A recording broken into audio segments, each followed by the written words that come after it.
Vamos a estar trabajando sobre el periodo de entreguerras, ¿no? Entre la Primera Guerra Mundial y la Segunda Guerra Mundial.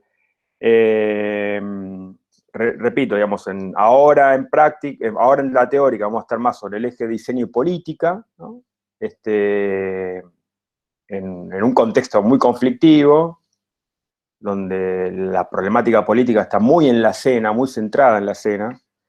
Y en el práctico vamos a estar trabajando sobre la imagen, ¿no? La imagen y el diseño, pero sobre el eje sería diseño e industria, y dentro de lo que es diseño e industria, la publicidad, ¿no? La publicidad para distintas industrias culturales, industrias hoy la industria más golpeada por la pandemia, la del turismo, ¿no? Industrias de productos, bueno, vamos a estar viendo sobre eso. Y siempre de trasfondo, de alguna manera, está la relación que se establece entre diseño, imagen y arte, ¿no? Y artes visuales y vanguardias artísticas, y cómo es que desde los descubrimientos de las vanguardias es que se van transfiriendo o destilando, digamos, algunos recursos hacia el mundo del diseño. Digamos, ese va a ser como el gran tema de la clase, ¿no? La problemática de la imagen, ¿no? De la imagen en el diseño, en un momento donde ya podemos empezar a ver que hay prácticas muy cercanas al diseño, si bien todavía no aparece la palabra necesariamente de diseñador, aunque sí ya empieza a aparecer, en el caso de Bauhaus, que vieron la clase pasada, que ya empezó, se pone el término de Gestaltung, ¿no? Que es un término que usan los alemanes como para hablar de diseño. Así que ya podemos decir, y habíamos visto también la otra clase anterior, el término de construcción, ¿no? En el constructivismo soviético, que también de alguna manera es una aproximación muy cercana, digamos, al concepto de diseño. Así que ya estamos en un momento donde empieza a prefigurarse la disciplina, y el oficio del diseñador, ¿no? Bueno, yo ahora voy a presentar, vamos a hacer una cosa, voy a presentar pantalla, así les muestro la presentación.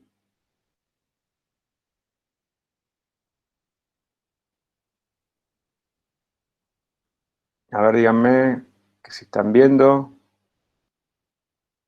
Sí, sí, se ve. Bueno, el montaje militante, ¿no? Herfield y la Alemania de entreguerras. O sea, nosotros, como les repito, digamos, hoy entonces estamos trabajando sobre el periodo comprendido entre la Primera y la Segunda Guerra Mundial. Nos vamos a centrar en la geografía de Alemania, ¿no? Con la particularidad que tuvo Alemania. De alguna manera vamos a estar en paralelo a lo que la clase pasada vimos en Bauhaus, ¿no? Pero en otro entorno, en otro contexto.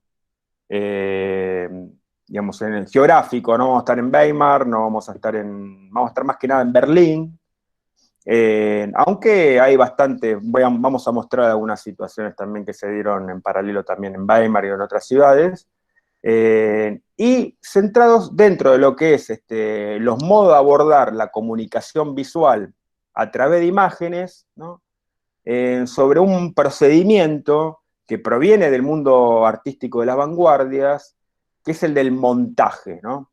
Y en particular, uno de los métodos del montaje, que es el del fotomontaje, digamos, que es uno de los recursos, si se quiere, de uso más contemporáneo de la imagen, ¿no?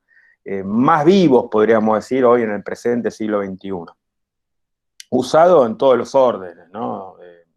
Publicidad, diseño gráfico editorial, afiches, todo tipo de dispositivos, digamos, y de interfaces del diseño. El fotomontaje se lo ha usado y se lo sigue utilizando. Y nos vamos a centrar en una parte de la clase en el trabajo de John Herzfeld, digamos, que fue un diseñador alemán, ¿no? Que es uno de los pioneros en el uso del fotomontaje y tal vez el más diestro montajista o fotomontajista de la historia, ¿no? Por lo menos es insoslayable hablar de fotomontaje sin ubicar la figura de John Herzfeld ahí, ¿no? en esa historia. Vamos a estar hablando de un momento de Alemania muy particular, digamos, una época enormemente conflictiva, ¿no? Como han visto en la clase pasada, y a la vez única, ¿no? Siempre se habla que la Alemania de Weimar, en circunstancias, digamos, muy difíciles, tanto en el plano económico, como por el trasfondo de alta tensión política y social, digamos, en esa república, se desatan inmensas fuerzas creativas, ¿no? Un caso de lo que sucedió en Bauhaus, pero no solo Bauhaus, digamos, hay otras escuelas también de diseño, por ejemplo, la que estaba Renner en Múnich, o el propio, digamos, el Centro Cultural de Berlín, el movimiento de la nueva tipografía, que tuvo de algún modo un eje sobre Alemania, toda la cultura, digamos, de la dramaturgia, Bertolt Brecht, digamos, mucha innovación también intelectual, todo el trabajo de Walter Benjamin, los círculos intelectuales que digamos, se ordenaron alrededor de algunos grupos de intelectuales, el cine, ¿no? Grandes figuras del cine. O sea, la Alemania de Weimar fue un periodo muy especial en lo que es la cultura del siglo XX. Y en ese contexto, digamos, decíamos que se desarrolla un modo de comunicación visual de masas, ¿no? Porque esa es otra característica, que este modo de comunicación visual, digamos, como vamos a estar viendo hoy, que si bien, digamos, surge en círculos más pequeños de élites artísticas, luego es transferido hacia las masas, ¿no? De cual decíamos que John Heartfield fue el principal exponente, ¿no? Que es un modo de comunicación de alto impacto y fuerte poder de seducción, ¿no? Con claros vínculos con la vanguardia artística y, como decíamos antes, con gran influencia, ¿no? Con gran influencia y trascendencia para la comunicación visual contemporánea. Antes de presentarle el índice de la clase, que va a tener 3 partes, ¿no? Concatenadas, yo les quiero mostrar, digamos, una imagen que creo que resume muchísimo de la charla y por qué esta idea de montaje y militante, ¿no? Es decir, un montaje de político, de la acción política. Lo que ven ahí, digamos, es la entrada a la sala que John Heartfield se había ganado en una importante exposición de referencia para lo que fue la fotografía de esos años, ¿no? y el cine de esos años, organizada por la Deutsche Werbung, ¿no? Reconstituida luego de la Primera Guerra Mundial, ¿no? Un grupo nuevamente de artistas de industriales reconstituyen la Werbung, y saca una revista, tiene una revista ahora vamos a ver alguna publicación, en algún momento la revista la diseñaba uno de los referentes del diseño gráfico de Bauhaus, es de Smith, ¿no? O Schmidt, ahora vamos a ver a un número, por otro diseñador, y en este caso, bueno, hacen esta exposición, ustedes la ven ya fin de los años 20, ¿no? Y John Heartfield ya para ese momento, el que va a ser el personaje de la clase de hoy, digamos, había ganado un lugar, digamos, en el mundo artístico y cultural, y tenía su propia sala, ¿no? Y él en la puerta de la sala, ¿no? Donde se ven ahí algunos afiches que ahora después vamos a ver, algunos cartelitos y otras imágenes, él pone una frase muy contundente y que expresa, digamos, el espíritu y sintetiza lo que vamos a decir, dice, utiliza la fotografía como arma, ¿no? Entonces, como arma está diciendo, digamos, la tipografía para la lucha y para la lucha revolucionaria, ¿no? Porque John Heartfield era, además de un artista de los más relevantes del siglo XX, un diseñador gráfico, además era un revolucionario, ¿no? Esta posición en Stuttgart fue muy prestigiosa y vale decir que John Heartfield, dentro de su propio pensamiento, digamos, ¿no? que si bien tenía bastante influencia en aquella época, ese pensamiento revolucionario en Weimar, también cerraba muchas puertas, ¿no? Él logra ganarse el espacio.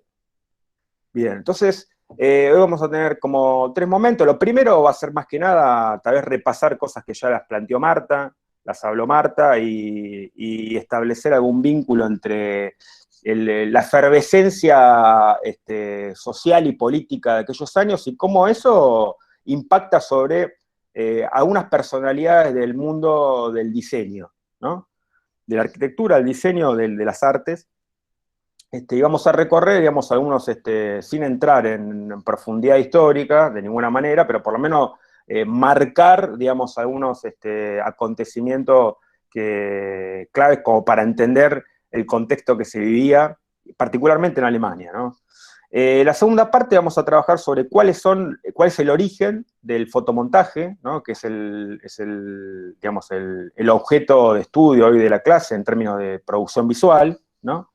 Los dos afluentes, podríamos decir, de origen, que son el dadaísmo y el constructivismo, ¿no? Casi en paralelo y en sincrónicos. Y en la tercera parte nos centramos directamente sobre el trabajo de Hörtfield, ¿no? Y el uso digamos, de recursos aprendidos y practicados en el mundo artístico, ¿no? Y cómo él los transfiere al mundo de la comunicación visual, ¿no? Sobre todo me refiero a la sátira, ¿no? La capacidad de burlarse, y de burlarse con ciertos, digamos, con cierto ingenio en la producción de la imagen. Vayamos al punto 1, ¿no? Lo pusimos así: clima de unos años turbulentos, fueron muy turbulentos 2 años, ¿no? Vamos a trabajar la relación arte y política en la Alemania de Weimar. Estamos hablando del periodo entre 1918 y 1939, es decir, es el periodo entre guerras, ¿no? Entre que termina la Primera Guerra Mundial y comienza la Segunda Guerra Mundial. Y, digamos, para empezar le voy a poner una foto, ¿no? Una foto que tal vez no es de las más conocidas, pero que es imposible entender este periodo sin entender, digamos, lo que está detrás de esta fotografía. ¿Y qué está detrás de esta fotografía? Son tropas de obreros y soldados alzados, ¿no? Revolucionarios, que toman la ciudad de Berlín en una insurrección, ¿no? Una insurrección al estilo de como se habían dado apenas un año antes, ¿no? O un año y medio antes, en San Petersburgo, ¿no? Y en Moscú. Digamos, en Alemania, para entenderlo, en el contexto de la crisis que se produce tras la derrota de Alemania en la Primera Guerra Mundial, ¿no? Que eso genera una crisis política muy aguda, que desata digamos, como crisis política, genera un estado de fuerte inestabilidad y de cierto vacío de poder, ¿no? Digamos, un poco a influjo, ¿no? Y soplando los vientos del este de la revolución socialista rusa, se alzan en algunas ciudades alemanas, como los obreros y los soldados que venían de la guerra, ¿no? Soldados o marineros que venían de la guerra, en su mayoría pertenecían a la clase obrera, digamos, como cualquier soldado, o clase trabajadora, campesino, etc. Y logran instaurar soviets, ¿no? En una situación, podríamos decir, similar a la de la Unión Soviética. Hay algunos soviets que tenían bastante poder e incluso logran tomar puertos claves en el mar Báltico y izaron banderas rojas en los buques y no podía estacionar, digamos, no podía amarrar nadie en los puertos si no izaban la bandera roja. Bueno, una situación conflictiva que lleva incluso en algún momento a establecer, digamos, soviets son gobiernos de consejos de obreros, en algunas ciudades como Múnich, en Colonia, en la cuenca renana, obviamente, que es la cuenca, digamos, industrial poderosa alemana, ahí hay bastante fuerza, y llegan hasta Berlín, que es el epicentro político, digamos, de Alemania. La crisis política, digamos, termina resolviéndose esa revolución, a diferencia de lo que sucede en la Unión Soviética, donde triunfa la revolución y logran instalarse en el poder, ¿no? Consolidarse, porque logran, eso ya lo vimos en la clase del constructivismo, logran expandir la revolución hacia las zonas agrarias y establecer la alianza obrero-campesina y con ello derrotar a los 7 ejércitos de 7 potencias que invadieron Rusia, e instalarse y logran consolidar, digamos, la revolución. En el caso de Alemania, la revolución es sangrientamente derrotada, ¿no? Es decir, pila de cadáveres, digamos, tras el fracaso de esa experiencia. Entonces, vamos a repasar algunos acontecimientos para verlos. 1917, estallido de la revolución en Petrogrado y Moscú, como decíamos recién, pero a la vez también en este año, y eso ya lo habíamos visto, se establece el primer tratado de alianza entre Alemania y Rusia, ¿no? Acuérdense que una de las promesas, digamos, del programa que llevaban adelante los bolcheviques cuando hacen la revolución eran pan, paz y trabajo, ¿no? Pero paz estaba muy presente, entonces lo primero que hace Lenin y el gobierno soviético, muy precario, es firmar la paz, ¿no?, con Alemania. Y eso ya genera una primera relación. ¿Por qué digo esto? Porque la relación entre Moscú y Weimar va a ser muy fuerte durante todo este periodo, por lo menos hasta, obviamente, que se termina en la relación cuando los nazis, digamos, controlan el poder, se instalan en el poder en Alemania, ¿no? Para 1918, si ya lo vemos, la revolución se expande en la Unión Soviética y estalla revoluciones, y eso está en el texto de Lazo, que ustedes tienen ahí, Revolución en el Mundo Moderno, y hay una parte, un capítulo chiquitito, digamos, que dice exportar la revolución y demás, que tiene que ver con pequeños estallidos en varios lugares de Europa. Hay dos importantes que son justamente el de Alemania y el de Hungría, ¿no?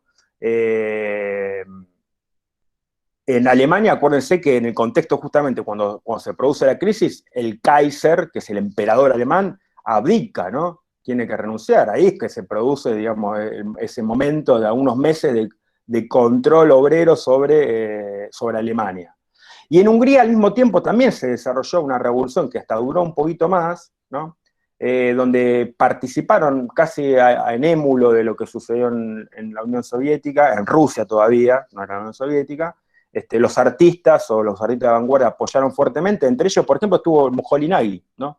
Moholy-Nagy, también que no se lo menciona mucho, sobre todo porque Moholy-Nagy después no tuvo de mayor trascendencia política ni ningún pronunciamiento claro, pero Moholy-Nagy, joven en Hungría, digamos, él era parte del grupo de Lajos Kazak, que era un escritor y artista de vanguardia socialista que apoyó la revolución de Belakum y estuvieron ahí. Y Moholy-Nagy terminó en Alemania, no porque, digamos, le interesara demasiado o fuese un proyecto, sino porque tuvo que exiliar, ¿no?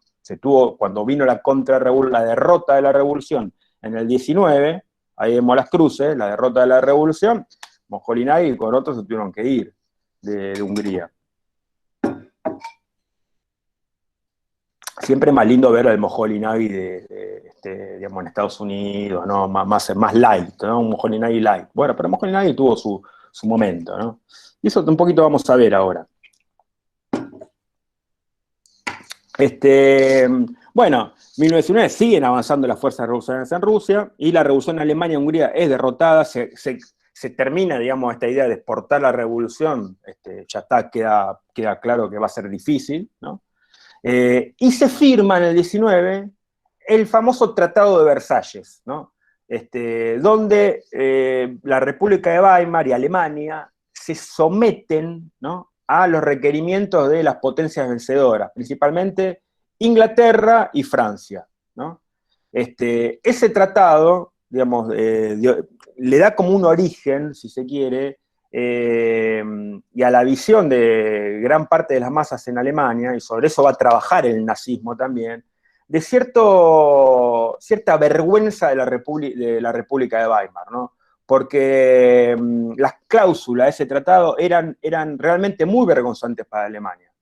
No solo que pedía el desarme, ¿no? De hecho, Alemania no va a poder tener ejército ni armamento, por lo menos oficialmente. Después, y eso está totalmente documentado, la Unión Soviética le prestaba a Alemania, ¿no?, a la Alemania, digamos, de la socialdemocracia de Weimar, ¿no? A la Alemania nazi, la Alemania de la socialdemocracia de Weimar, le prestaba territorio para que ensayen, digamos, las prácticas del ejército, ¿no? Así había bastante transferencia ahí. Bueno, conceden territorio, y se compromete a Alemania, digamos, a tener que pagar los gastos de las reparaciones por la Primera Guerra Mundial, que son, pero siderales, a tal punto, y esto no, digamos, es para entender, digamos, lo imposible de pagar eso, que la deuda contraída en el Tratado de Versalles, Alemania, ¿saben cuándo la terminó de pagar? La terminó de pagar en 2010, hace 10 años, ¿no? ¿Está? Estamos hablando más de 90 años después, o sea, casi un siglo después terminó de pagar lo que debía por el Tratado de Versalles. Bueno, digamos, esa situación hace que la vida, digamos, social y económica, digamos, y el clima que se vive en Francia o en Inglaterra, digamos, en el periodo de los años 20, 30, que se llama los años locos, ¿no? O en Estados Unidos también, sea muy distinto a lo que se vivió en Alemania, si bien también hubo un espíritu, digamos, muy festivo en algunos momentos, sobre todo cuando sale de la crisis a mediados de los años 20. Pero durante un tiempo, digamos, la economía alemana estuvo muy condicionada por, digamos, de deuda que tenía que pagar, se pagaba emitiendo moneda, bueno, eso le debe sonar, y eso generaba inflación, y Alemania atravesó unos periodos en los años 20 de hiperinflación, que eso seguramente, bueno, lo contó Marta, acuérdense de los famosos billetes con ceros que iban sumando ceros y ceros y ceros, digamos, diseñados por Herbert Bayer, ¿no? Bueno, ahora, en el caso Lenin, digamos, como líder de la Unión Soviética, apoya a Weimar contra el Tratado de Versalles, ¿no? Digamos, sobre esa base, sobre esa crisis económica alemana, digamos, se van prefigurando, digamos, la tensión política que va a caracterizar a toda la época. Por una parte, digamos, la influencia de las fuerzas, digamos, revolucionarias, que si bien habían fracasado en 1918, en noviembre de 1918, son sangrientamente y trágicamente habían fracasado, logran mantener una fuerte influencia sobre el movimiento obrero, ¿no? E ir desplegándose cada vez más, y también sobre el mundo intelectual y artístico, ¿no? Y a la vez, como contrapartida, ¿no? Va creciendo un pensamiento y también una acción política de grupos radicalizados, pero de derecha, ¿no? O de ultraderecha, al mismo tiempo que algo parecido va pasando también en Italia, ¿no? Eso va a ser la base social, digamos, que luego va a alimentar al Partido Nacional Socialista Alemán, es decir, el partido nazi, el partido de Hitler, ¿no? Y básicamente son grandes masas de desocupados, ¿no? Producto también de esa crisis económica, pequeños propietarios, ¿no? Es decir, el pequeño artesano, ¿no? El pequeño comerciante, es decir, lo que es la pequeña burguesía no ilustrada, no intelectualizada, algún sector del campesinado que frente a la vergüenza digamos, de la pérdida de la guerra y demás, la promesa digamos, de la grandeza alemana que cuenta, digamos, la narrativa nazi, digamos, prende mucho, ¿no? Entonces se empieza, digamos, en el medio está la socialdemocracia alemana, ahora vamos a hablar algo de eso, y presionada, digamos, por esos dos polos opuestos que tienden a enfrentarse, ¿no? Y en algunos momentos se enfrentan hasta muy violentamente. Bueno, para 1922, digamos, ahí lo que tenemos ya está constituido, o sea, la Unión Soviética logra vencer a los 7 países que la invaden, ¿no? Francia, Inglaterra, Estados Unidos, algunos países, digamos, del Mar Báltico, Finlandia, etcétera, logra vencer, logra instalarse, vence al Ejército Blanco, ¿no? Y conforma la Unión de Repúblicas Socialistas Soviéticas, ¿no? De ahí viene la palabra URSS, ¿no? Y al mismo tiempo se firma un tratado, el famoso Tratado de Rapallo, que es el Tratado de Cooperación entre la República Socialdemócrata, ¿no? Socialdemócrata alemana y Moscú, ¿no? Y la Unión Soviética, que es un tratado de cooperación económica, pero también cultural, ¿no? Y política, obviamente, como decíamos antes, no militar. Pero también cultural, que es lo que nos interesa a nosotros, por eso es que va a haber bastante intercambio, ¿no? bastante intercambio entre Alemania y la Unión Soviética en aquellos años. Y al mismo tiempo, como decíamos antes, Italia se tiñe de negro, ¿no? De negro, que es el negro, el color del fascismo, ¿no? Ahí surge un desprendimiento del Partido Socialista Italiano, ¿no?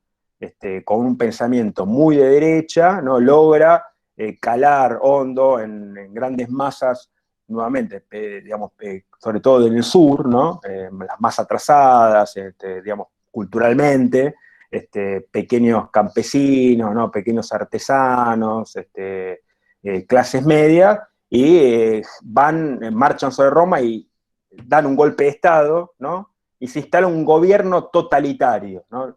Y aparece todo un periodo signado por los totalitarismos, ¿no? El primer totalitarismo, esa idea de controlar todo el poder, ¿no? Y mantener un control de la población, de la ciudadanía a fuerza militar, ¿no? En todos los órdenes, ¿no? En el orden político, cultural, de la vida, ¿no? Eso se instala por primera vez en Italia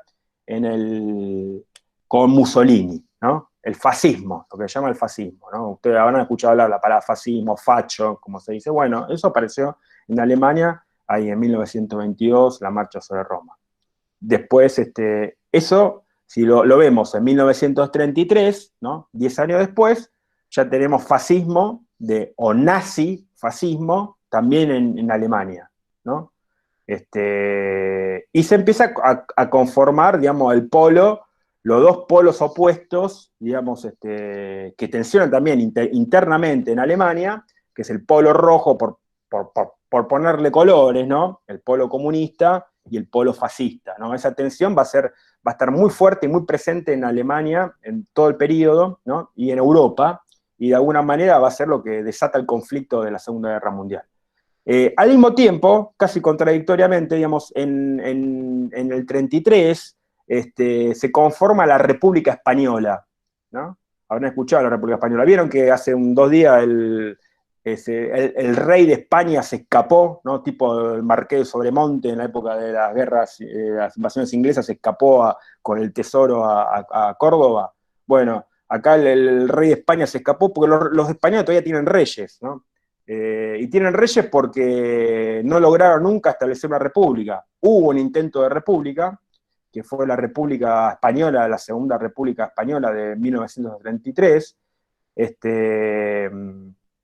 Es una república que se conforma a través de un frente único entre republicanos liberales, socialistas y comunistas, ¿no? Que a poco andar, justamente como avanzaba esa idea progresista en España, se desata una guerra civil, ¿no? Entre fuerzas, digamos, monárquicas, apoyadas por Italia, por la Italia fascista y por la Alemania nazi, ¿no? Y un periodo muy trágico para España, de 3 años de guerra civil, que terminó en la derrota de la República y la instauración en el 39 ya de un gobierno también fascista y totalitario que duró varias décadas en España, ¿no? Muy trágico. La reverberación, digamos, de la guerra civil en Argentina fue muy fuerte por la inmigración española que había.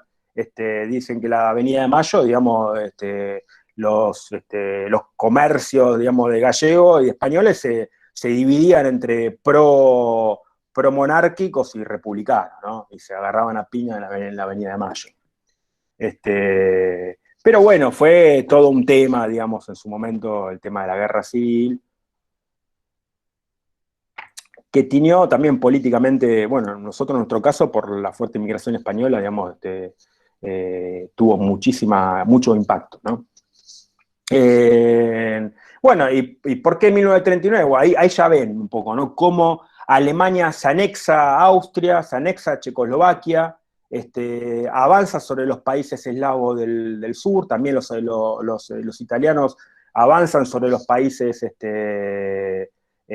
digamos, Macedonia, Albania, etcétera, digamos, y se va prefigurando, digamos, el mundo negro, ese mundo fascista y la Unión Soviética, que que decíamos que es lo que va a colisionar en la Segunda Guerra Mundial, y después en blanco vemos ahí Francia e Inglaterra, que va a establecer una alianza con la Unión Soviética para enfrentar, digamos, al nazifascismo y al eje, lo que llamó el eje, durante la Segunda Guerra Mundial. Pero antes que pasara a eso, también para entender el contexto, en 1938 se firma el Pacto de Múnich, ¿no? Donde Alemania y Francia le conceden muchísimo a Alemania, ¿no? Incluso dejan pasar lo que va a ser el primer acto, digamos, previo al desate de la Segunda Guerra Mundial, que es que le conceden que Alemania ocupe la República Checa, ¿no? La Unión Soviética rechaza eso, en el 39 cae la República Española, y luego viene el famoso pacto espurio entre Molotov y Ribbentrop, que es la cláusula de no agresión entre la Unión Soviética y Alemania, que a poco andar se viola, ¿no? Alemania invade Polonia y ahí se arma el conflicto. El conflicto, digamos, más trágico y más sangriento de la historia, tal vez sea de toda la historia y de la historia contemporánea, digamos, que llevó a, se calcula, unos 40 millones de muertos, digamos, imagínense toda la población argentina de hoy muerta, ¿no? En esa Segunda Guerra, 20 millones de muertos en la Unión Soviética, 10 millones de muertos en Alemania, y bueno, y otros países que la sufrieron mucho, ¿no? Digamos, entonces, ese es el periodo, por eso decíamos años turbulentos, muy turbulentos, y a la vez también, después vamos a ver, en los prácticos vamos a ver otro espíritu, que es el espíritu de los años locos y festivos, y champán, ¿no? Y jazz, y baile, y demás, que también era parte de la contracara de lo que estaba pasando, ¿no? Bueno, ahora, todo esto, ¿cómo afecta? ¿No? ¿Ustedes han visto la miniserie que se hizo sobre los 100 años de Bauhaus? Los alemanes hicieron una miniserie, ¿no? De 5 capítulos. Nosotros le pasamos los links para que lo vean durante el periodo de acompañamiento. No sé si alguno la vio, ¿no? Bueno, en esa miniserie, ¿no? Donde se muestra digamos, que está más que nada, el periodo es el de la Bauhaus de Weimar, ¿no? Hay un momento donde se produce un golpe de Estado, ¿no? Donde justamente los nazis y la ultraderecha, digamos, derrocan al gobierno de Weimar, ¿no? Ahí en el gobierno de Weimar había sido donde se había firmado la Constitución, ¿no? Pensemos la Constitución de la República Alemana, ¿no? O sea, simbólicamente era muy importante Weimar, y ahí se produce un golpe de Estado. Y los obreros de Weimar, digamos, las fuerzas sindicales salen digamos, a enfrentar al golpe de Estado, ¿no? Y se produce todo un debate en Bauhaus, ¿se acuerdan de eso? ¿No? Y está lo que sería digamos, la amante de Gropius, ¿no? Esa joven muy enérgica, digamos, muy, muy determinante, ahora no recuerdo el nombre, que decide con un grupo de estudiantes de Bauhaus salir a jugar fuerte contra el golpe de Estado, ¿no? Es decir, no hacer la vista gorda, porque Gropius estaba como siempre medio ahí, como socialdemócrata que era, medio ahí pivoteando, ¿no? Si bien apoyaba a Weimar y estaba en contra del golpe, no quería meter a Bauhaus en el medio, y salen los estudiantes, un grupo de estudiantes claramente a enfrentarse contra los nazis, ¿no? Y apoyar, e imprimen un volantito, ¿no? Llamando a la huelga, ¿no? Con una imagen que hace esta chica, que diseña esta chica en un grabado, ¿no? Bueno, esa imagen después fue hecha monumento, ¿no? Monumento justamente a los caídos de marzo, se llaman, que son los que mueren en la represión del golpe de Estado, ¿no? Son los obreros y estudiantes que mueren en esa represión, ¿no? Ese monumento lo construye, digamos, lo diseña Alma Mahler. No, Alma Mahler era la esposa la esposa, digamos, oficial de Gropius, ¿no? Esta era como la joven que estaba ahí con Gropius. Dorte, ¿no? Sí, se llamaba Dorte, bueno. Supuestamente ahí en la miniserie es la que diseña esto, que Gropius lo va a construir, ¿no? El monumento es, digo, para también ver En algún momento está bien, Gropius termina construyendo esto y poniendo plata, ¿no? Digamos, presupuesto de Bauhaus para diseñar monumentos que en el año 36 los nazis lo demuelen, ¿no? Esto fue demolido y reconstruido cuando, digamos, en la posguerra. Se reconstruye. Este monumento hoy está ahí en Weimar. Pero para que vean también cómo el conflicto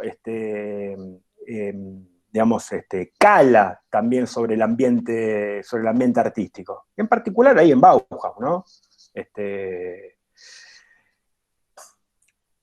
Primer director de Bauhaus, entonces, podríamos hablar de que Gropius, durante la revolución digamos, del 18, él fue parte del grupo de Noviembre, que eran arquitectos progresistas que apoyaron la revolución también, ¿no? Era de un grupo, podríamos decir, que vieron con simpatía e incluso tuvieron su acción a favor, digamos, ¿no? Si bien no se le conoce afiliación a Gropius, después él se acomodó ahí con los socialdemócratas, ¿no? Y de alguna manera tuvo ese lineamiento más político. ¿Se acuerdan quién fue el último director de Bauhaus? Y que venía del atelier digamos, del estudio de Peter Behrens, el del AEG. Mies van der Rohe, muy bien. Mies van der Rohe. Mies van der Rohe, por encargo del Partido Comunista Alemán, construyó el monumento a Rosa Luxemburgo y Karl Liebknecht, que eran los dirigentes espartaquistas, ¿no?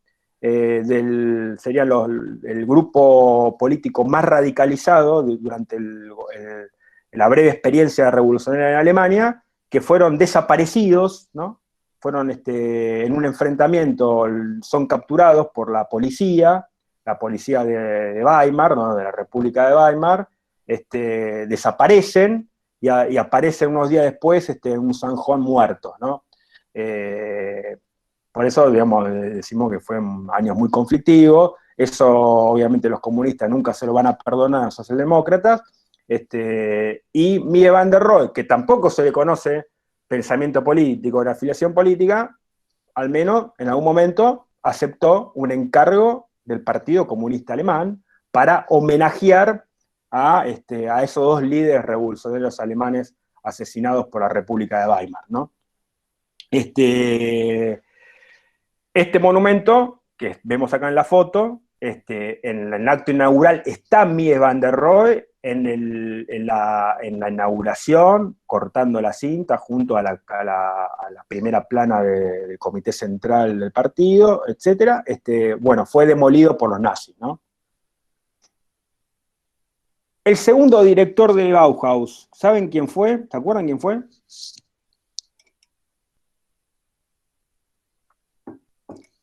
¿Se acuerdan del segundo director de Bauhaus? La oveja negra de Bauhaus, le dicen, ¿no? Ahí está, Meyer, Hans Meyer, que lo contrata, digamos, Gropius para que arme el departamento de arquitectura, que siempre fue el anhelo, digamos, de Bauhaus. Era un arquitecto que había ganado un importante premio, un arquitecto suizo que había ganado un importante premio, y después, bueno, cuando Gropius renuncia a Bauhaus, queda Meyer a cargo. Bueno, sería otro tema, pero Meyer era así el más orgánico, digamos, frente a este pensamiento socialista de la época.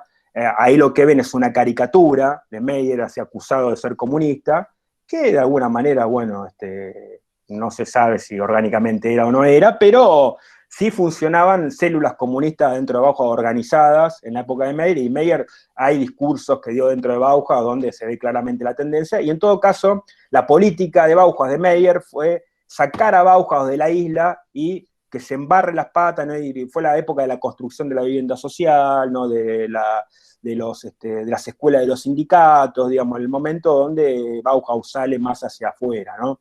En Dessau, en la época de Dessau. Bueno, Meyer, siempre se dice que la migración de Bauhaus, ¿no? Después de ser cerrada por los nazis, es hacia Estados Unidos, lo cual es cierto, porque la mayor parte de los bauhausianos fueron a Estados Unidos, ¿no? En el caso de Meyer, Meyer no va a Estados Unidos, Meyer va a Rusia, ¿no? Con un grupo de bauhausianos, la llamaba la Brigada Roja de Bauhaus. Ahí se lo ve a Meyer con su familia, ¿no? En Moscú, construye vivienda, da clases en Chutein, digamos, hace una cantidad de cuestiones, después termina en México, después se va a México, ¿no? Pero para que lo vean también, digamos, ¿no? Y cuando vamos a Walter Dexel, que es el director de arte, el diseñador, el que gana el concurso para diseñar la revista de la Deutsche Werbung, ¿no?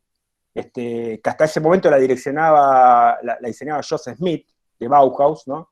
Walter Dexel gana un concurso y queda él. Acá lo que vemos es el número especial dedicado a la exposición de Stuttgart, Film Photo, la primera foto que hoy les mostré, ¿no? Ese es el número. Y bueno, y ahí lo que vemos, también la simpatía, o hacia dónde iba el pensamiento de Walter Dexel. Y vayamos a, ¿quién era, digamos, el aglutinante, ¿no? El actor aglutinante de la nueva tipografía? Que habrán visto la clase pasada. Ahí se cayó el retrato. Hubo una caída. ¿Quién fue el aglutinante de la nueva tipografía? ¿No? El actor, así, el diseñador que... Jan Schichold, muy bien, Jan Schichold, ¿no? Jan Schichold, que es como el diminutivo de Johannes, ¿no? Juan Schichold. ¿Saben cómo se hacía llamar Jan Schichold antes de ser conocido por Johannes? ¿No? En un momento se cambia el nombre, y ahora vamos a ver esta idea muy de la época, Iván, muy bien, Iván, ahí lo tenemos, Iván Schichold, ¿no? Se lo cambia, se arrusa el nombre, ¿no? Como una manera de adherir también en pensamiento y en espíritu a lo que pasaba por ahí, ¿no? Ahí lo que vemos la carta de Jan Schichold a el Lissitzky, ¿no? Pidiéndole, bueno, diciéndole que era el único tipógrafo constructivista en Alemania y que quería que le prestara alguna de las publicaciones de Lissitzky para él fotografiarlas y publicarlas en tipografía elemental y, bueno, las publicaciones que él sacaba. Bueno, y el otro, y ahora vemos, sí, el actor de la clase de hoy, digamos, el centro de la clase de hoy es John Heartfield, ¿no? John Heartfield. Acá lo que vemos es una foto, un retrato de John Heartfield, este personaje muy atormentado, ¿no? Y ahí se ve un poco el espíritu de ese tormento que tenía John Heartfield, sacada ¿por quién? Por Alexander Rodchenko, ¿no? En alguna de las visitas que John Heartfield realizó a la Unión Soviética, ¿no? Y ahí contactó con Rodchenko, entablaron una amistad, se intercambiaban y demás. Digamos, eso también para ver los movimientos y los intercambios que había entre las experiencias artísticas y de diseño de la época, ¿no? Bueno, John Heartfield, muy joven, se vincula con los círculos expresionistas, ¿no? Él viene de los círculos expresionistas, participa de un grupo que había una galería de arte que se llama Die Sturm, ¿no? Donde, por ejemplo, ¿saben quién participaba en esa galería? Estaba Johannes Itten, ¿no? Que después va a ser contratado por Gropius para que arme el curso preliminar de Bauhaus, ¿no? Después pasa a un grupo que se llama The Action, ¿no? Él venía ya de una familia, digamos, militante, ¿no? El padre era socialdemócrata, había sido encarcelado por lo que era en ese momento el régimen del emperador Guillermo. Bueno, tuvo una infancia ciertamente complicada, ¿no? Pero cuando viene la Primera Guerra Mundial, 1914, él ya siendo, digamos, con esa inclinación, digamos, de pensamiento, él y otros más también, ¿no? Se cambia el nombre, porque su nombre es Johannes, ¿no? Juan, en alemán, Herfelder, que él se lo cambia y se anglicaniza el nombre, ¿no? Y se pone John Heartfield, ¿no?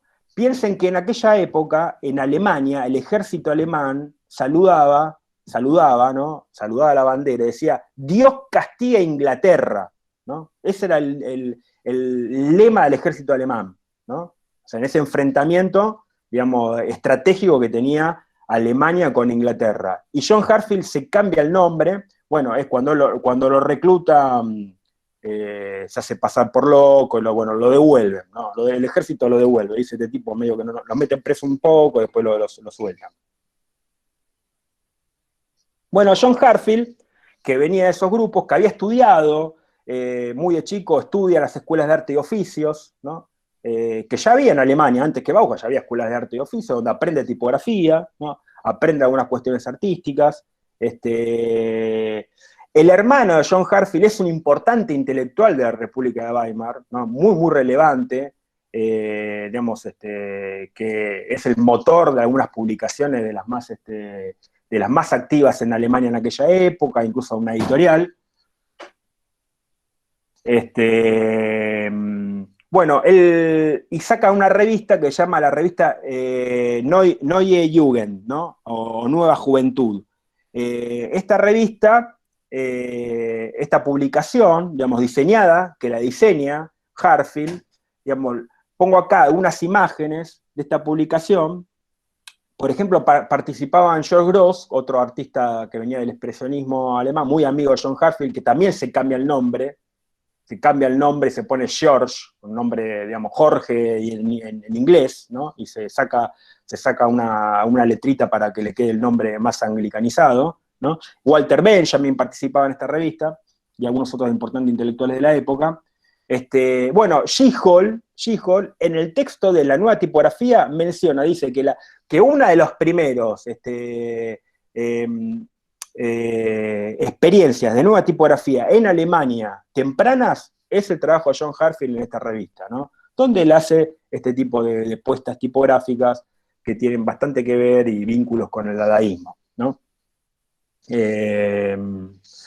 Él desde muy chico ya trabaja, a la vez que era un artista, ¿no? Que le interesaba pintar y esas cosas que hacían los artistas, aunque no se va a dedicar a la pintura, trabaja como publicista, ¿no? En gráfica publicitaria, desde muy joven, y gana incluso importantes premios, ¿no?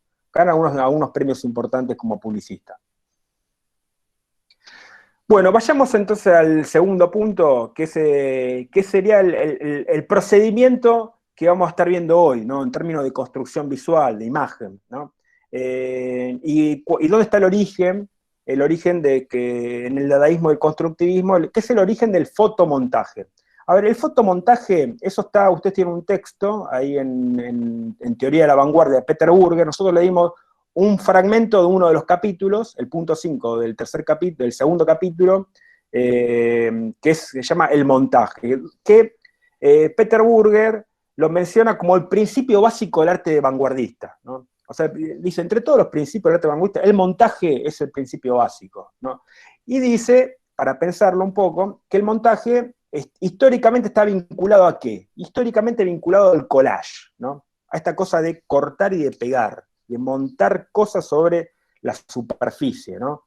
Que en realidad no es solamente sobre la superficie, después eso va a explicar el Burger, no es solo el montaje en las artes plásticas o artes visuales, el montaje se va a dar también en la literatura, ¿no? Hay un montaje en la literatura, puede haber un montaje en el periodismo, un montaje en el teatro, ¿no? Bueno, el montaje se da como procedimiento, se puede dar en distintas artes, ¿no? El que a nosotros nos interesa es el visual. Trabaja sobre la idea de la fragmentación de la realidad, ¿no? Si son pedazos, parte, acuérdense de Naturaleza muerta con silla de paja, ¿no? Entonces el collage sería como uno de los primeros métodos o procedimientos que utiliza el concepto de montaje. Opera el montaje, y eso es lo que lo hace interesante, y después ustedes analícenlo cuando lo hagan, y ya lo deben estar haciendo en otras materias, en morfología o en diseño. Opera sobre el contraste entre la ilusión, ¿no? Y la abstracción. Y eso estaba muy claro en el caso de Picasso. ¿Se acuerdan? La ilusión de la silla de paja, ¿no? La esterilla, ¿no? Eso nos genera ese efecto de es la realidad, ¿no? Pero a la vez la puesta o cómo se ubican los elementos, ¿no? Trabaja con conceptos de abstracción, ¿lo Es decir, es abstracta la puesta, ¿tá? Ese es el concepto básico del montaje. El fotomontaje, ¿no? Y eso ahora lo vamos a desarrollar más. El fotomontaje, si bien el término se lo utiliza para distintos métodos, ¿no? de uso del procedimiento, un método puede ser el fotocollage. Varias cosas que se le suele llamar fotomontaje en realidad son fotocollage. Es collage, ¿no? Es decir, cortar y pegar, en vez de hacerlo con objetos de la realidad o con pedazos de recorte de diarios, como lo hacía Picasso y demás, se hace con pedazos de fotografía, se los combina con planos de color, con pintura, etcétera. Digamos, eso ahora vamos a ver algunos casos. Pero el fotomontaje que vamos a estar viendo, que es el fotomontaje del estilo de Hartfield, o por lo menos al que llega él, ¿no? Al que llega él en un proceso, y que es el que se instala, trabaja sobre la idea de ocultar el procedimiento, ¿no? El collage y el fotocollage y el montaje propiamente dicho, digamos, deja muy visible el procedimiento, ¿no? A diferencia del fotomontaje, y por eso es que Burger discute un poco la idea de que el fotomontaje sea, el de Herfield sea realmente montaje, ¿no? Lo disfraza el procedimiento. Se trata de, justamente, de crear la ilusión de que no hay montaje, ¿no? Y eso es lo que lo hace muy, muy fuerte desde la seducción, ¿no? Porque engaña al ojo. Luego va a decir también, en relación ya a Herfield propiamente dicho, después se pueden trabajar más en los prácticos, o pueden preguntarlo, consultarlo, o ir a leerlo más, que en el caso de Herfield, el procedimiento, o lo que produce él, no son objetos que busca la esteticidad, sino busca la belleza detrás de eso, sino que lo que produce son un conjunto de imágenes antiestéticas, justamente son disruptivas con respecto al concepto de belleza, y que trabajan sobre la idea de comunicar algo, ¿no? Por eso que es tan interesante al diseño. Ahora, ¿dónde empieza Herfield? Y decíamos, cuando decíamos que uno de los primeros afluentes del fotomontaje es el dadaísmo, bueno, él empieza a experimentar con esta cosa de cortar y pegar fotos, ¿no? En las revistas dadaístas y en las publicaciones dadaístas. Acá lo que tenemos es la tapa de Der Dada, ¿no? Que era la filial dadaísta de Berlín, que dentro de lo que es el movimiento dadaísta, que surge en Zurich, que hay un centro también en Nueva York, el de Duchamp, Picabia, ¿se acuerdan? Man Ray. Hay también dadaístas en París, ¿no? Bueno, la de Berlín, el dadaísmo de Berlín es el dadaísmo más politizado, ¿no? Que en parte por el contexto que le tocó vivir, ¿no? Bueno, Herfield fue, digamos, era parte del núcleo de Dada Berlín, y fue el editor de la revista Der Dada, y en particular la revista del número 3, ¿no? Donde él prácticamente la escribe y bueno, sí, compila los textos y la diseña, ¿no? Acá lo que vemos más que nada es un fotocollage, ¿no? Aparecen algunos elementos fotográficos, pero combinados con recortes de revistas, de diarios, de tipografía, de publicidades, etc., ¿no? En las puestas interiores, acá ya vemos toda la experimentación dadaísta tipográfica, y podríamos hablar incluso de cómo este tipo de experiencias tipográficas en el siglo XX, y sobre todo en los años 80 y 90, fueron muy revisitadas, ¿no? Eso daría para otra charla que no viene al caso, ¿no? Bueno, acá lo que vemos es justamente el grupo, una de las ferias, así las exposiciones, que en realidad yo la planteaba más como ferias porque pasaban cosas ahí adentro, había happening, como se diría en los años 60, es decir, o como se dice ahora, performance, ¿no? Es decir, acciones visuales o actorales, recitales, ¿no? Bueno, todo tipo de acciones artísticas bien de los dadaístas, ¿no? Que no era solamente la pintura, o la pintura era una partecita de lo que es la obra dadaísta. Bueno, ahí para mencionar algunos, lo tenemos a Wilhelm, o William, sería Guillermo Hellfelde, que es el hermano de Herfield y colaborador, van a trabajar juntos muchísimo tiempo, ¿no? Herfield es el diseñador, por de alguna manera, de William, de su hermano. Raoul Hausmann, que era un artista austríaco, ¿no? Que era parte del grupo de Dada Berlín. Anna Hoch, o Hannah Hoch, también austríaca, y que es una de las referentes femeninas de las artes vanguardistas, siempre tan ocultada a las mujeres, ¿no? En la historia. Bueno, destaquemos a Anna Hoch, aparte es una de las fotomontajistas más importantes de la historia, ¿no? Y ahí lo vemos, el petizo es John Harfield, decían que era como así, enclenque, ¿no? Petizo, flaquito, qué sé yo, y el alto es George Gross, ¿no? Que era un artista que venía del expresionismo, que se vincula con John juntos afilian al Partido Comunista en la primera reunión de la ruptura del Partido Socialista en 1918. Grete Stern, no sé si estaba ahí en ese grupo, ¿eh? No, me parece que no. No sé. No lo sé, así que no te digo nada. Habrá que buscarlo. Bueno, había otros más, ¿no? Hausenbach y otros más. Bueno, George Grosz después también va a emigrar a los Estados Unidos. Y acuérdense, porque George Grosz le va a dar clases de dibujo a uno de los pioneros del diseño moderno en Norteamérica. ¿Sí? Acuérdense de eso, ¿no? Bueno, ahí lo que vemos justamente es un George Grosz y Garfield con un cartel, ¿no? Un cartel que dice, el arte está muerto, ¿no? Bien esa frase, bien de la vanguardia, ¿no? Larga vida al nuevo arte de la máquina, ¿no? De Tatlin, dice, ¿no? Ahí claramente Tatlin. ¿Se acuerdan quién era Tatlin? Era como uno de los referentes del constructivismo ruso, ¿no? Entonces ahí de alguna manera está diciendo, bueno, el viejo arte murió, el nuevo arte es el constructivismo, ¿tá? Para ver también las conexiones que ya había de origen entre el dadaísmo berlinés y el constructivismo. Vamos a ver unos trabajos más. Acá lo que tenemos es un periódico anarquista, ¿no? Diseñado por Raoul Hausmann, La Calle, que salió justamente publicado en el momento más álgido de la revolución en Alemania, ¿no? Y el texto dice, bien en términos anarquistas, contra la propiedad, ¿no? Y una apuesta tipográfica, digamos, bastante jugada con ese rectángulo, digamos, inclinado, ¿no? Que hace también a esa contemporaneidad de la imagen, ¿no? Entonces Raoul Hausmann tenía sus inclinaciones, ¿no? No era comunista como en el caso de Garfield, pero era anarquista, de alguna manera son ideas que tienen un tronco común, ¿no? Y estaban juntos ahí en el movimiento dadaísta. Raoul Hausmann es uno de los pioneros del fotomontaje, ¿no?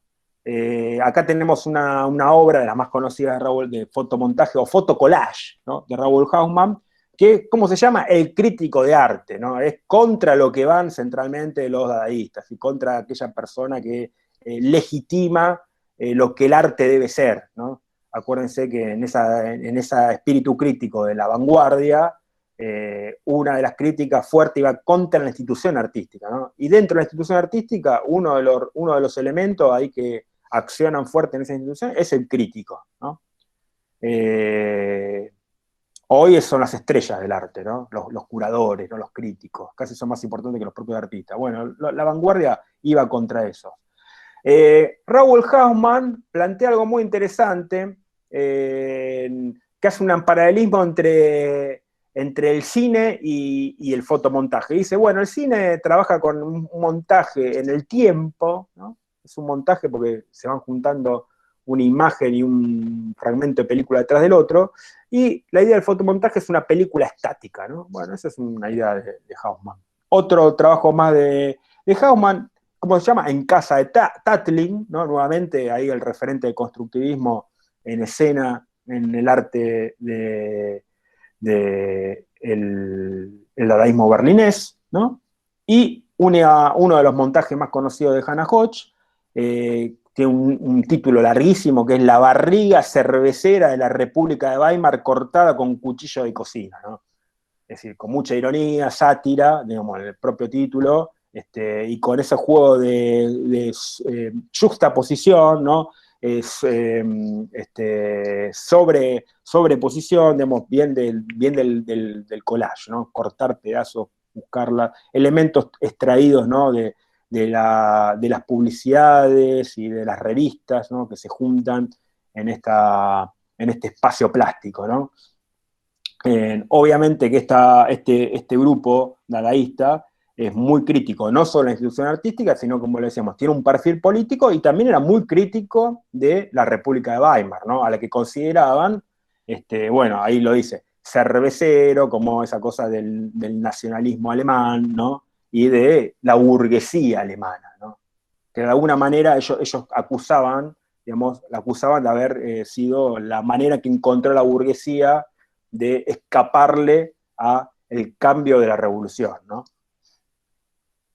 Entonces, al mismo tiempo que en Alemania, digamos, se estaban produciendo estos primeros experimentos, digamos, ¿no? De cortar y pegar fotografías para producir obra artística, ¿no? En la Unión Soviética también se estaba por ese camino, desde otra óptica, y acá lo que tenemos es lo que se considera también como uno de los primeros fotomontajes, ¿no? Del constructivismo, una obra de Gustav Klusis. Nosotros lo hemos visto cuando vimos lo de las postales espartaquiadas de las Olimpiadas de Moscú, del año, creo que el año 29.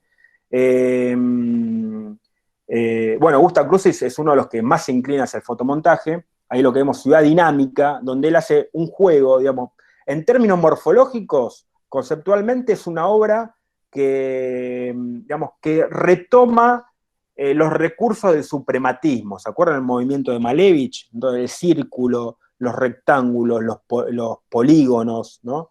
Los cuadriláteros, todos reunidos en el espacio en juegos de equilibrio y de tensión, ¿no? Bien propio del suprematismo. Pero, además de combinar algunos elementos plásticos, pictóricos, ¿no? Trabaja con elementos juntando pedazos de fotografía, ¿no? Personas, si son obreros trabajando en la construcción de esa ciudad dinámica, que toma fotografías de la ciudad de Nueva York, ¿no? Trabaja con fotografías de edificios de la ciudad de Nueva York, y la junta ahí y genera fotomontaje. Acuérdense que Gustav Klusis, que ya venía experimentando con el fotomontaje, piensen, ¿no? En 1919, es decir, antes incluso del primer manifiesto constructivista, ¿no? Luego él va a decir que el fotomontaje le resolvía las contradicciones, digamos, planteadas entre vanguardia y masas, ¿no? Porque pensaba justamente que el fotomontaje era un medio de representación realista, porque trabajaba con la imagen fotográfica, a la vez que como técnica era de vanguardia, ¿no? Y que gozaba de una precisión gráfica y de una expresión muy extrema, ¿no? Entonces, ese es el objetivo de por qué adoptar el montaje. Alexander Rodchenko también es otro, también lo utilizó. Acuérdense que Alexander Rodchenko es ese artista multifacético, ¿no? Pintor, escultor, diseñador gráfico, fotógrafo. Bueno, también utilizó el fotomontaje, en este caso para una tapa que nunca se hizo, de una antología de un poeta, ¿no? Con recursos que son muy interesantes incluso para pensarlo desde hoy. Yo recuerdo que en algún momento en mis años de estudiante hacíamos estos experimentos de armar maquetas, ¿no? Con vidrios y con proyecciones y con cosas, y se armaban imágenes muy extrañas, ¿no? Y muy sorprendentes. Y otro montajista, claramente, Lissitzky, ¿no? Lissitzky, acuérdense de Lissitzky, personaje también que perteneció al movimiento de la nueva tipografía, ¿no? Y en este caso es un retrato de Lissitzky, de su amigo alemán Kurt Schwitters, con el cual colaboró y juntos tuvieron un estudio de publicidad en Alemania en algunos años. Kurt Schwitters, ¿no? Que era digamos, que tenía un movimiento en cierta medida semejante al dadaísmo, pero no era parte del dadaísmo, era el MERS, se llamaba el grupo del MERS, que era un grupo, él y su compañera, ¿no? Pero bueno, muy influyente en lo que fue la tipografía. Entonces ahí ven que él proyecta la palabra MERS, ¿no? Esto está compuesto en parte, digamos, en cortando y pegando fotos, pero después en la mesa del cuarto oscuro, ¿no? Ese método de cortar y pegar, ¿no? Fotografías y después unirlos en la mesa del cuarto oscuro va a ser el método que va a utilizar John Heartfield, ¿no? Está bastante descrito bien en el texto que ustedes tienen para leer. Es un trabajo conjunto, digamos, de procedimientos analógicos, digamos, físicos y después de lumínicos, ¿no? Donde la costura final de la imagen se genera en el cuarto oscuro. Y Laszlo Moholy-Nagy, bueno, otro gran artista del siglo XX, digamos, que trabajó con la fotografía y con el fotomontaje. Acá lo que vemos es un trabajo, también una obra que no se imprimió, ¿no? Que es para una revista norteamericana de vanguardia que se llamaba Broom, ¿no? De 1992, está reproducida en el libro de los libros de Bauhaus, el que está dedicado a la fotografía, que lo escribe él, ¿no? Es el libro de él. De los 14 libros de Bauhaus hay uno que es de él, que Y de ahí está tomada esta imagen, ¿no? Interesantísima imagen para pensarla también en tipografía y en recursos que hoy se podrían también estar implementando, ya combinados con procedimientos digitales, ¿no? Bueno, hasta ahí, ¿alguna duda tienen para hacer? ¿Alguna pregunta?